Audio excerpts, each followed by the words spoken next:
Hello everyone, my name is Ansh Batra and I welcome you all to my YouTube channel. So आज की इस video में हम TPA की वीडियो से कंटिन्यू करते हुए बात करेंगे सेक्शन 41 के बारे में, जो कि डील करता है ट्रांसफ़र बाय ऑस्टेंसिबल ऑनर से। सो प्री के लिए इंपॉर्टेंट है एंड मेंस में भी क्वेश्चन आ जाता है, तो इसको उसी अकॉर्डिंग हम स्टडी करने वाले हैं। सो सबसे पहले इसकी डायरेक्ट लैंग्वेज पर आते हैं। डायरेक्ट लैंग्वेज अगर आपको डायरेक्टली ना समझ आए कोई बात नहीं, उसके बाद जब हम सभी डिस्कशन करेंगे बिल्कुल एक एक वर्ड जो डायरेक्ट है उसका क्लियर होने वाला है आपको। So section 41 transfer bye ostensible owner, ये सेक्शन कह रहा है वेयर द कंसेंट एक्सप्रेस और implied of the persons interested in immovable property. तो जहाँ पर एक्सप्रेस या फिर इम्प्लाइड कंसेंट से, किसकी एक्सप्रेस या फिर इम्प्लाइड कंसेंट से? उस पर्सन की एक्सप्रेस या फिर इम्प्लाइड कंसेंट से जिस पर्सन का उस इमूवेबल प्रॉपर्टी में इंटरेस्ट है।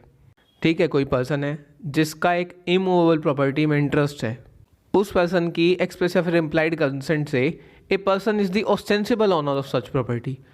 उस पर्सन की एक्सप्रेस या फिर इम्प्लाइड कंसेंट से एक पर्सन उस प्रॉपर्टी का ऑस्टेंसिबल ओनर है, एंड वो जो ऑस्टेंसिबल ओनर है ना उस प्रॉपर्टी का, वो उस प्रॉपर्टी को ट्रांसफ़र कर देता है कंसिडरेशन के लिए। तो वो जो ट्रांसफ़र होगा ना वो वॉइडेबल नहीं होगा इस ग्राउंड पे कि वो जो ट्रांसफ़र है ना, जो ऑस्टेंसिबल ओनर है वो ऑथराइज नहीं था उस ट्रांसफ़र को करने के। एंड प्रोवाइजो इसका ये कहता है कि जो ट्रांसफ़र ही है ना उसने रीजनेबल केयर वहाँ पर रखा हो एंड साथ के साथ उसने गुड फेथ में एक्ट किया हो। तो अब डायरेक्ट हमने देखा, डायरेक्ट नहीं भी समझ आया कोई बात नहीं, अच्छे से हम इसको डिस्कस करते हैं। सो सबसे पहले हमको मीनिंग पता होना चाहिए यहाँ पर ऑस्टेंसिबल ओनर का, कि ऑस्टेंसिबल ओनर क्या होता है। देखिए, ऑस्टेंसिबल लिटरली मीन्स अपरेंट और seeming. An ostensible owner is a person who apparently or seemingly appears to be owner. Ostensible owner एक ऐसा पर्सन होता है जो ऑनर दिख रहा होता है, दो in reality he is not, ऐसा रियलिटी में नहीं होता बट ऐसा दिख रहा होता है कि ये जो पर्सन है ना ये इस प्रॉपर्टी का रियल ओनर है। ये एक ऐसा पर्सन होता है जिसके पास ऑनरशिप के सभी इंडिकाज होते हैं, जैसे कि उसके पास रियल ऑनरशिप ही है, एंड उसका जो ये कंडक्ट है ना उस पर्सन का जो कि ऑस्टेंसिबल ओनर है, उसका ये जो बिहेवियर या फिर जो कंडक्ट है ये कहाँ से आता है? विद द कंसेंट और conduct of the real owner. वो ऑस्टेंसिबल ओनर कैसे बनता है किसी प्रॉपर्टी का? अपरेंट ओनर कैसे बनता है? रियल ओनर की कंडक्ट से, या फिर रियल ओनर वहाँ पर कंसेंट देता है तब जाके वो ऑस्टेंसिबल ओनर बनता है उस प्रॉपर्टी का। इसमें हम एक एग्जांपल देखते हैं। For instance, a woman owns the property, एक वुमन है उसने खरीदी एक property and permits her husband to deal with it as if he is the owner. एक वुमन ने प्रॉपर्टी खरीदी, पैसे उसने लगाए, ओके, एंड उसने अपने हस्बैंड को परमिट कर दिया, हस्बैंड को परमिशन दे दी कि आप इस प्रॉपर्टी से डील कर लो, जैसे कि आप ही ओनर हो। जो रेवेन्यू रिकॉर्ड्स होते हैं उसमें हस्बैंड का नेम एंटर हो गया, एंड उसी के अकॉर्डिंग वही फाइनलाइज करता है कि इस प्रॉपर्टी पे कौन टेनेंट होना चाहिए, कौन किराएदार होना चाहिए एंड कौन नहीं होना चाहिए। Wife does not object to it, wife उसमें कोई भी दखल अंदाजी नहीं देती, कोई ऑब्जेक्शन वहाँ पर नहीं उठाती है। जैसा वो हस्बैंड उसका डील करना चाहे प्रॉपर्टी से वो कर सकता है, उसका रेवेन्यू रिकॉर्ड में भी उसके हस्बैंड का नाम है, तो वहाँ पर वो जो हस्बैंड है ना यहाँ पर, he can be called as an ostensible owner while the real owner is the wife. ये जो हस्बैंड है ना यहाँ पर, ये एक ऑस्टेंसिबल ओनर का एक परफेक्ट एग्जाम्पल है। While the real owner is wife, wife है रियल ओनर, क्योंकि ऑन किसने की थी प्रॉपर्टी? वाइफ ने की थी, बट उससे डील कौन कर रहा है? उसका हस्बैंड कर रहा है। रेवेन्यू रिकॉर्ड्स में नाम किसका है? हस्बैंड का है। जो भी हस्बैंड प्रॉपर्टी से जिस भी तरीके से डील कर रहा है, वाइफ कोई भी ऑब्जेक्शन वहाँ पर रेज नहीं कर रही है, तो हस्बैंड यहाँ पर ऑस्टेंसिबल ओनर है। तो हमको ऑस्टेंसिबल ओनर का मतलब पता चला, who is an apparent owner, जो दिखता है ओनर बट इन रियल होता नहीं है। रियल ओनर उस प्रॉपर्टी का कोई और ही होता है। तो ये सेक्शन क्या कह रहा है? This section enacts a rule of estoppel. Rule of estoppel क्या होता है? सेक्शन 43 में हम डिटेल में स्टडी करने वाले हैं। एस्टोपल का मतलब सिंपली होता है प्रिवेंट करना, एस्टॉप करना। तो ये एस्टॉप करता है एक तरीके से रियल ओनर को, who by his own conduct और कंसेंट और otherwise make the other believe that particular person has all the powers over the property as that of the owner. ये उस रियल ओनर को प्रिवेंट करता है जो अपनी कंडक्ट से ये बिलीव करवाता है दूसरों को कि दूसरे किसी पर्सन के पास सभी पावर्स हैं उस प्रॉपर्टी में। Second, such person in fact is not authorize to alienate the property. वो जो ऑस्टेंसिबल ओनर होता है वहाँ पर वो एलिनिएशन के लिए ऑथराइज नहीं होता, उस प्रॉपर्टी को आगे ट्रांसफ़र करने के लिए ऑथराइज नहीं होता।